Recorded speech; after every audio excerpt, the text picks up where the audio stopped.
Okay အားလုံးပဲမင်္ဂလာပါကျွန်တော်တို့ကဒီနေ့ဖုန်းတစ်လုံးနဲ့ကိုယ့်ရဲ့ပြန့်ကျဲနေတဲ့ file တွေ folder တွေကို Notion မှာစနစ်တကျဘယ်လို structure တည်ဆောက်မလဲဆိုတာကိုပြပြပေးသွားမှာဖြစ်ပါတယ်နောက်ပိုင်းမှာ template တွေကိုကိုယ်တိုင် structure လုပ်တဲ့အပြင် AI နဲ့ရောဘယ်လိုတည်ဆောက်လို့ရမလဲဆိုတာကိုလည်းနောက်ပိုင်းမှာပြပြပေးသွားမှာဖြစ်ပါတယ် Okay အားလုံးစလိုက်ကြရအောင် Okay ကျွန်တော်တို့ပထမဆုံး Notion ကိုတောင်းမယ်ကိုဖုန်းမှာပြီးလို့ရှိရင်Google account တစ်ခုနဲ့ကျွန်တော် login ဝင်လိုက်မယ်ပေါ့နော် Okay login ဝင်လိုက်မယ်ဆိုလို့ရှိရင်ပထမဆုံးကျွန်တော်တို့ဒီလို for what နဲ့တုံးပါလား personal အတွက်တုံးပါလား school အတွက်တုံးပါကျွန်တော် personal အတွက်တုံးပါဖြစ်တဲ့အတွက် personal ယူလိုက်မယ် next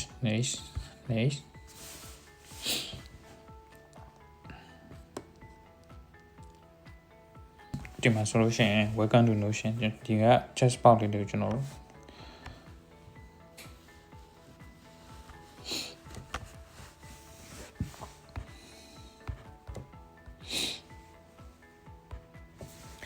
chat box လေးစမ်းကြည့်လို့ရတယ်ဆိုလို့ရှိရင်ဒါ Isabel ကျွန်တော်တို့ဒီနေ့လောက်ရမယ်သူ chat box လေးတွေအဲ့လိုမျိုးလေးတွေ chat လေးလုပ်ပြီးအဆင့်ပဲ Isabel လေးပြတာပေါ့နော်ဆိုလို့ရှိရင်ကျွန်တော်တို့တောင်းမလို့ခြင်းဘူးလို့ရှင်ဆိုလို့ရှိရင်ဒီမှာစာလေး30ရှိတယ်ဆိုရင် move to pin နဲ့ဆိုလို့ရှိရင်ဒါကျွန်တော်တို့ဒီမှာဆက်ပေးမှာကျွန်တော်တို့လုံးဝဘာမှမရှိတော့ဘူးเนาะအဲ့ဒါဆိုရင်ကျွန်တော်တို့ရဲ့folder ဒီစောင့်မယ်ကျွန်တော်တို့ private မှာကျွန်တော်တို့ရဲ့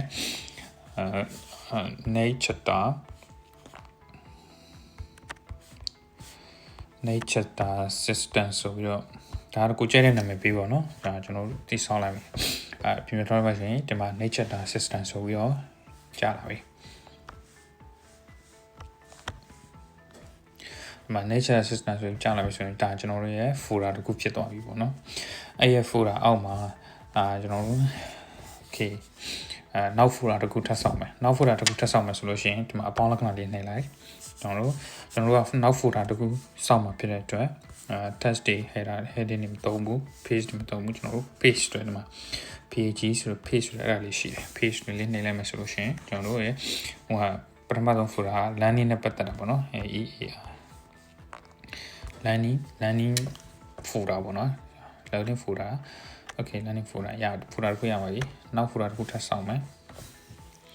နောက် folder တစ်ခုကျတော့ content နဲ့ပတ်သက်တဲ့အပေါင်းလက္ခဏာလေးနှိပ်မယ် page ဆိုတာဟာလေးရှိမယ်နောက်ကျွန်တော်တို့နာမည်ပေးမယ် content နဲ့ပတ်သက်တဲ့ဟာလေးကျွန်တော်တို့ဒီ page မှာထည့်မယ်ပြီးနောက် folder တစ်ခုနေဆောက်မယ်ပြီးအပေါင်းလက္ခဏာလေး page နောက်ကကျတော့ business နဲ့ဆိုင်တဲ့ဟာတွေကိုဒီ folder ထဲမှာသိမ်းမယ် okay ဒါဆိုရင် folder 3ခုရပါပြီနောက်တစ်ခု page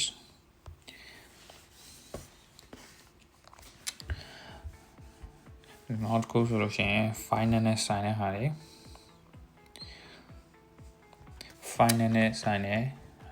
မှတ်စရာတွေကိုကျွန်တော်ဒီ folder အောက်မှာသွားသိမ်းမယ်နောက်တစ်ခုပြီးရင် design နဲ့ဆိုင်တဲ့ဟာတွေနာမည်ပေးမယ် DSIGN design နဲ့ဆိုင်တဲ့ tool တွေကိုကျွန်တော်တို့ဒီအောက်မှာသိမ်းမယ်အခုပါရှင်းမယ်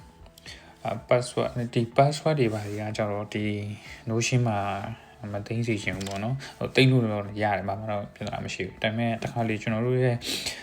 template တွေကိုတခြားသူကို share ပြီးတဲ့အခါမှာကျွန်တော်တို့ရဲ့ workspace တွေပါသွားနိုင်တဲ့နေရာမျိုးရှိတယ်ပေါ့နော်အဲဒါကြောင့်စိတ်ချဆုံးကတော့ကျွန်တော်တို့ Google Drive မှာfolder Google Drive မှာတွားသိမ်းတာကောင်းတယ်ပေါ့နော်ဟို note ထဲမှာဖြစ်ဖြစ်မှတ်ပြီးတော့ word file နဲ့ပဲမှတ်ပြီးတော့ Google Drive မှာတက်ပြီးပြီအဲ့ဒါကပို့ပြီးတော့ save ဖြစ်မယ်လို့ကျွန်တော် personal ရမြင်နေပေါ့နော်အဲဒါကြောင့်မို့ကျွန်တော်ဒီထဲမှာထည့်မပြောတော့ဘူးနောက်တစ်ခုဆိုလို့ရှိရင်result နဲ့ပတ်သက်တဲ့ဟာတွေအဲဆိုကျွန်တော်ဒီထဲမှာသိမ်းမယ်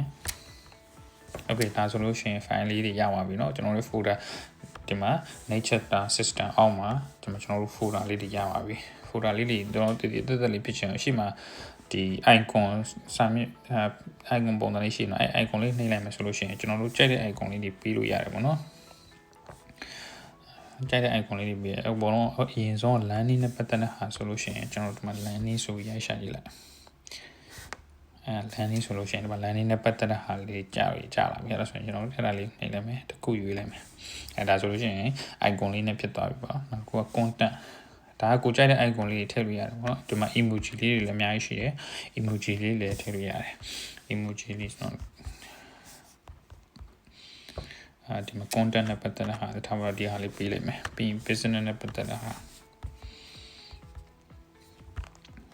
ဒီမှာ business နဲ့ပတ်သက်တဲ့ဟာဆိုလို့ရှိရင်တော့ဒီမှာမတွေ့ဘူးဒီဟာနေရှာမယ် okay အဲ့ဆိုလို့ရှိရင်ဒီမှာပေါ့ဒီ icon လေးကိုကြိုက်တဲ့ icon လေးတွေပေးလို့ရတယ်ဒီမှာ finance နဲ့ပတ်သက်တာဆိုရင်ငွေကြေးနဲ့ပတ်သက်တဲ့ဟာတွေပြီးရင်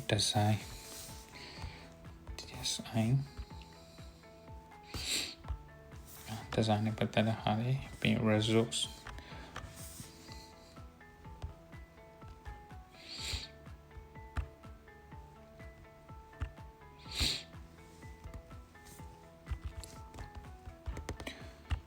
resource နဲ့ပတ်သက်တဲ့ဟာတွေပေါ့နော်resource နဲ့ပတ်သက်တဲ့ file ဒါဆိုလို့ရှိရင်ကြည့်လို့ကောင်းပါပြီပေါ့နော်ရှိမှာ icon လေးတွေနဲ့ဖြစ်သွားပြီအဲ့ဒါတွေကကိုယ်စိတ်ကြ icon လေးထည့်လို့ရတယ်ပေါ့နော် okay landing နဲ့ပတ်သက်ပြီးတော့လဲကျွန်တော်တို့ဒီ page တွေကိုနှိပ်လိုက်မှဆိုလို့ရှိရင်ဒီပုံစံလေးကြာလာမယ်အဲ့မှာကျွန်တော်တို့ဘာထပ်လာမယ် landing မှာဆိုလို့ရှိရင်ကျွန်တော်တို့ course တွေရှိမယ် note တွေရှိမယ် scale to land တွေထပ်တယ်ပြီးရင်useful link တွေကိုကျွန်တော်တို့ဒီမှာထပ်ပြီးတော့ဒီမှာ page အနေနဲ့ပဲထပ်ဆောင်မလားရသေးတယ်ဒီမှာ page အနေနဲ့ထပ်ဆောင်မယ်ဆိုရင် okay ကျွန်တော်တို့က course ကိုလေးလာလို့ရှိရယ် so you are see course ကျွန်တော်လေးလာမှရှိတယ်ဒါဆိုလို့ရှိရင် coach နေနဲ့ပတ်သက်တဲ့အားတွေဒီအောက်သွားနောက်တစ်ခု note တွေနဲ့ပတ်သက်တဲ့အားတွေကို note တွေဒါကဒါ test ဖြစ်သွားပြီဒီမှာအပေါင်းတစ်ခါလေးနှိပ် page ကိုယူဒါဆိုလို့ရှိရင် note တွေကိုဒီ page မှာမှတ်ထားမယ်ဒါဆိုလို့ရှိရင် note တွေနဲ့ပတ်သက်ခုနလိုပဲ icon လေးတွေထည့်သွားလို့ရတယ်ပေါ့နော် scale to land ဆိုရင်လည်းအဲ့လိုပဲတကယ်လို့ကျွန်တော်တို့ကဒီ page တွေနဲ့မသွားခြင်းဘူးtable အနေနဲ့လည်းသွားခြင်းတယ် table လေးအနေနဲ့သွားခြင်းဆိုလို့ရှိရင်လည်းရတယ်ကျွန်တော်တို့ဒီအောက်မှာဒီမှာ table view ဆိုပြီးတော့ရှိတယ်ပေါ့နော် table view လေးနှိပ်လိုက်တော့ဒါမှဆိုလို့ရှိရင်ကျွန်တော်တို့ဒီမှာဒီ database name ကိုဒါမှမဟုတ် landing မှာပြလိုက်ပေါ့ landing project ပေါ့ဒါကိုချက်တဲ့နာမည်ပေးလို့ရတယ်နော် okay ဒီ premise ကိုရှင်ဒီမှာ table name ပါနော် table name အဲ့ဒါလေးကို open ဆိုတာလေးနှိပ်လိုက်မယ်ဆိုလို့ရှင်ဒီမှာတီလို့ရပါတယ်အဲ့ဒါကျွန်တော်တို့ကlanding page မှာဆိုလို့ရှင်landing လုံး course name ပေါ့နော် course name တစ်ခု course name A ပေါ့နော်ကျွန်တော်တို့လေ့လာမယ့် course နေရ A ဒီမှာဒီအောက်မှာကျွန်တော်ဒီနေ့ပါလေးလာပြတယ်ဒီနေ့25မိနစ်ပါလေးလာပြတယ်ဆိုတော့ဒီမှာကိုမကိုဒီမှာ test တွေနဲ့အမှတ်လို့ရလို့ tutorial လေးတွေနဲ့မှတ်လို့ရလို့เนาะတခြား email တွေ video လေးတွေနဲ့လည်းကို file လေးနဲ့လည်းဒီမှာကိုဒီနေ့လေးလာပြတာတွေမှတ်ထားလို့ရတယ်ပေါ့နော်ဒါ course နဲ့ပတ်သက်တဲ့ဟာပေါ့နော်ဒီ folder အောက်မှာ okay ပြီးပြန်ထွက်မယ်ဒါဆိုလို့ရှိရင်ဒီမှာနောက်ထပ် property တွေထပ်အပ်လို့ရတယ်เนาะဟိုမှာထပ် property တစ်ခုထပ်အပ်မယ်ကိုကလေးလာနေနေဒီမှာ start စလေးလာမှုနာမည်တော့မှတ်ထားတယ်ဒီကောင်ဆက်မလေးလာဖြစ်တယ်ဆိုတော့ no step ပေါ့နော်တကယ်လို့ဆက်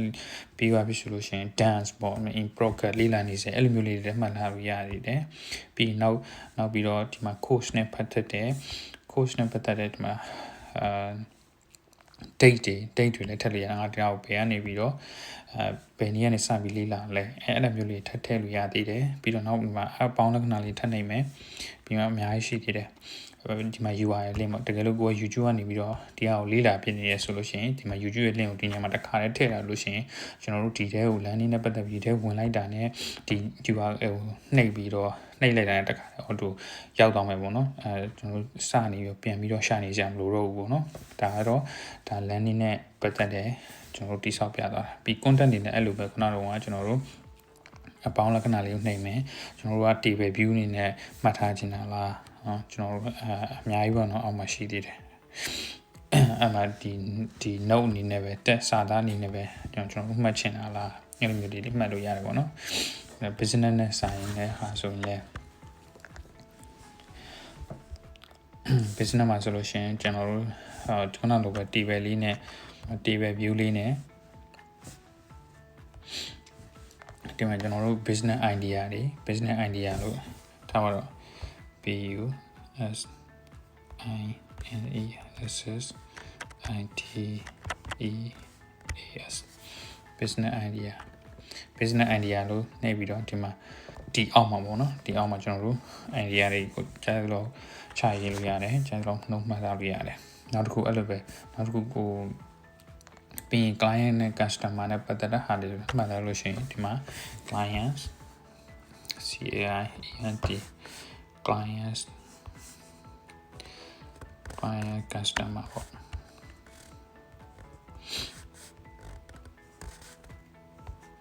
still me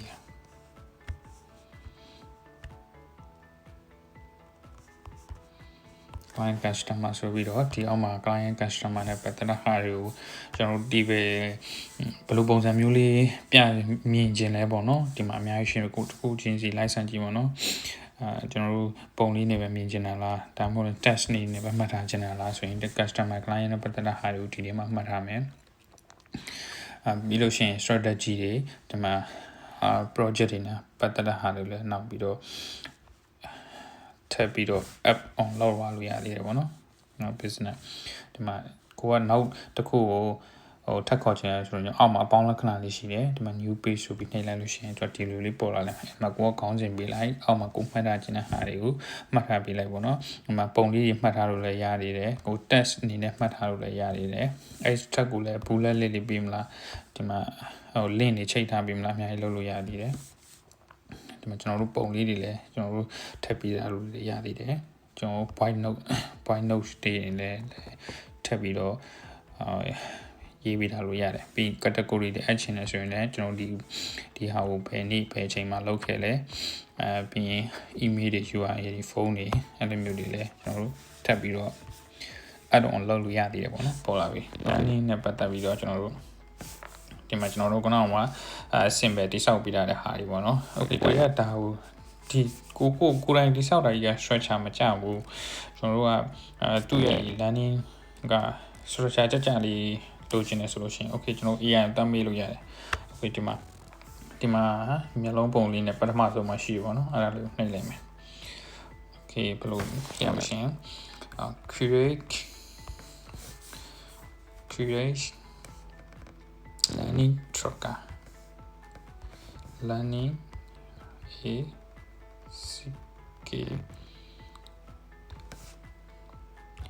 learning tracker template or personal ကျွန်တော် personal တော့မှုတဲ့ learning tracker template ကိုတိစောက်ပြပါဆိုအောင်မေးလိုက်မယ်အဲ့ဒါရင်သူစောက်ပြတဲ့ပုံစံလေးကိုကြည့်လိုက်အောင် okay ဒီမှာဆိုလို့ရှိရင် okay သူအများကြီးတိစောက်ပြလိုက်ပြီအဲ့ဒါတွေကကျတော့ကိုမကြိုက်တဲ့ဟာတွေကိုကိုdelete လုပ်ပေါ့နော်ကိုနဲ့အသုံးတဲ့မဲ့ဟာလေးတွေကိုကျွန်တော်တို့က okay keep ဒါဆိုလို့ရှိရင်ဒါ keep လုပ်လိုက်တာဖြစ်တဲ့အတွက်ခုနက discuss လုပ်လိုက်တော့ဒါတို့ပြန်ပြတ်သွားမယ်ပေါ့နော်ကျွန်တော်တို့ keep လုပ်လိုက်တဲ့အတွက် learning tracker template ကျွန်တော်ဒီမှာ learning ကိုသတ်မှတ်ရမယ် date သတ်မှတ်မယ် study သတ်မှတ်မယ်ဒီမှာ note တွေသတ်မှတ်ရမယ်ပေါ့နော်အခု current learning တွေတော့ဒါတွေမကြိုက်ဘူးဆိုလို့ရှိရင်လည်းကျွန်တော်တို့ delete လုပ်လိုက်လို့ရတယ် delete နေလိုက်မယ်နော်ကိုကဒါတွေမကြိုက်ဘူးဆိုလို့ရှိရင်သူစီစောက်ပြီးတဲ့ဟာတွေကိုမကြိုက်ဘူးဆိုလို့ရှိရင်ကျွန်တော်ဒီမှာအပေါင်းလက္ခဏာလေးရှိတယ်အပေါင်းလက္ခဏာလေးကိုပေးအောင် delete လုပ်လိုက်လို့ရှိရင်ပြတ်သွားပြီဒီမှာနော်အဆက်လေး30ရှိတယ်အဲ့ဆက်လေး30နှိပ်လိုက်ဒီမှာ delete လုပ်ရှင်ပြတ်သွားပြီကိုမလိုချင်တဲ့အပိုင်းတွေကိုလည်းဒီမှာ select နှိပ်လိုက် select နှိပ်ပြီးတော့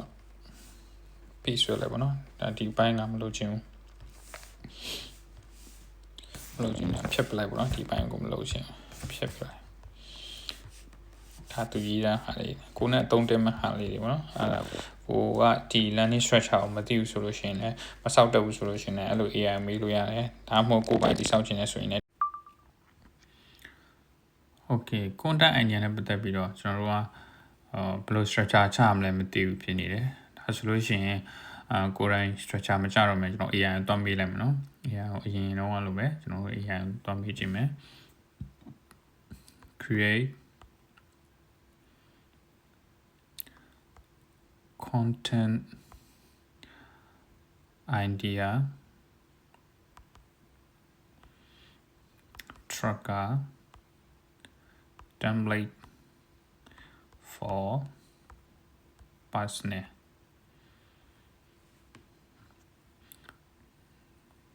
okay ဒါဆိုလို့ရှိရင်ဒါသူ့ရဲ့ structure လေးကိုတိဆောက်ပြသွားတာဖြစ်တယ်အဲ့ဒါကိုကိုနဲ့ဟိုအဆင်ပြေမဲ့ structure လေးတွေကိုယူသုံးပေါ့နော်တကယ်လို့အဆင်မပြေတဲ့ဟာတွေဆိုရင်တော့ select လုပ်ပြီးတော့ delete လုပ်လိုက်ပေါ့နော် okay accept လုပ်လိုက်မယ် accept လုပ်လိုက်မယ်ဆိုရင်ကျွန်တော်တို့ရဲ့ဒီ content content အောက်ကိုရောက်လာပြီပေါ့နော်ဒါဆိုလို့ရှိရင်ကိုပြင်ကျင်တဲ့စာလေးတွေဒီသူ့တိုင်းလေးပဲလိုက်ပြင်လို့ရတယ်ဒါမှမဟုတ်လေလည်းကိုစိတ်ကြိုက်တခြား topic တွေထည့်တာမျိုးတို့တခြား table တွေထည့်တာမျိုးလို့လည်းရှိမှလို့ပဲစပြီးတော့ကို redesign ပြန်လုပ်လို့ရတယ်ပေါ့နော်ကိုမလိုတဲ့ဟာတွေကိုလည်းဒီမှာ select ပေးပြီးတော့ဖြတ်ပြလိုက်ဖြတ်ထုတ်လုပ်လို့ရတယ်ကိုမလိုချင်တဲ့ဘိုင်းတွေ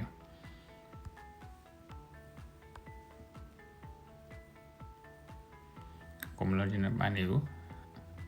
select ဆွဲပြီးတော့ဖြတ်ထုတ်လိုက်လို့လည်းရတယ်။ကိုပြန်ပြီးတော့စပြီးတော့ကိုလိုချင်တဲ့ဟာတွေကိုredesign ပြန်လုပ်တာမျိုးတို့ page ထည့်တာမျိုးတို့ text တွေထည့်တာမျိုးတို့လည်းပြန်လုပ်လို့ရတယ်ပေါ့နော်။